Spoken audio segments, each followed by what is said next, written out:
Mouvement national pour lutter contre l'isolement des âgés à domicile ou en établissement, ce nouveau dispositif a été mis en place fin 2012 à l'initiative de Michel Delaunay, ministre des Personnes âgées. Il s'appuie sur l'existant et a pour objectif de créer une dynamique afin de couvrir l'ensemble du territoire national. Dans le Finistère, nous sommes allés rencontrer les réseaux des visiteurs bénévoles des offices de retraités de Brest et de Quimper, engagés depuis plus de 30 ans. Il aurait été inconcevable qu'on soit absent pour le lancement de ce dispositif qui a un gros dossier sur lequel travaille l'État depuis plus d'un an maintenant et qui concerne en fait les mobilisations nationales contre l'isolement des âgés, puisque le constat qui est fait par l'État, c'est que la société vieillit, mais ça on le savait, et que les situations d'isolement ne se sont pas arrangées. J'avais envie de m'investir dans une association, parce que j'avais du temps libre, mais en particulier une association liée à la personne âgée en fait.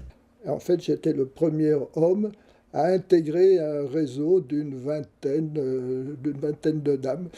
Le visiteur se plie, j'allais dire, à la demande de la personne visitée sur ses intérêts, sur ses centres d'intérêt. Ça peut être des mots croisés, comme je l'ai fait souvent, de la lecture, hein, même m'occuper du petit chien de la personne qui était alitée, et bien sûr, et préparer même le goûter aussi avec les personnes, mais la relation tout à fait normale, aussi bien avec une dame ou qu'avec un monsieur. J'ai toujours des personnes seules, sans enfants, sans petits-enfants, qui ne sortent pas.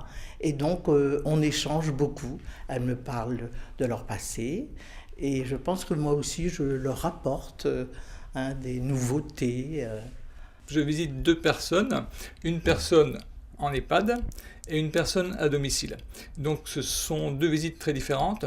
La personne en EHPAD, en fait, elle est bloquée avec un Parkinson. Par contre, la personne que je visite à domicile, n'ayant plus vraiment beaucoup l'habitude de parler, et étant assez isolée, je ne peux pas rester plus de 3/4 d'heure.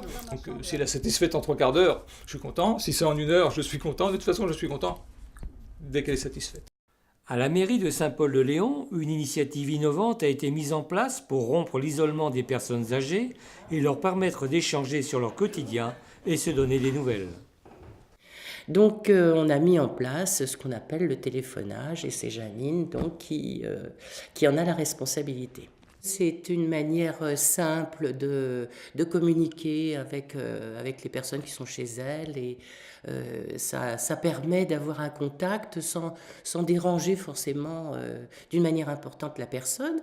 Et puis par ailleurs, nous avons découvert cette procédure grâce à la ville de Nancy. Je me rends compte que beaucoup de personnes sont isolées et n'ont pas forcément envie d'ouvrir leurs portes.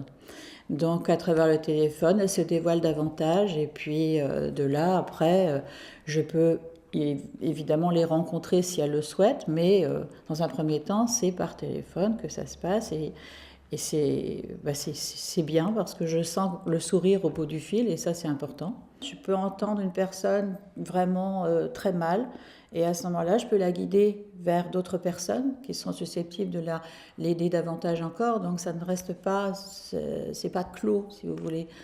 Par le fait qu'on signe un dispositif qui va se décentraliser désormais, puisque c'est un dispositif qui a vocation de mettre en place des activités de solidarité au plus proche des gens, ce que l'on fait depuis de nombreuses années.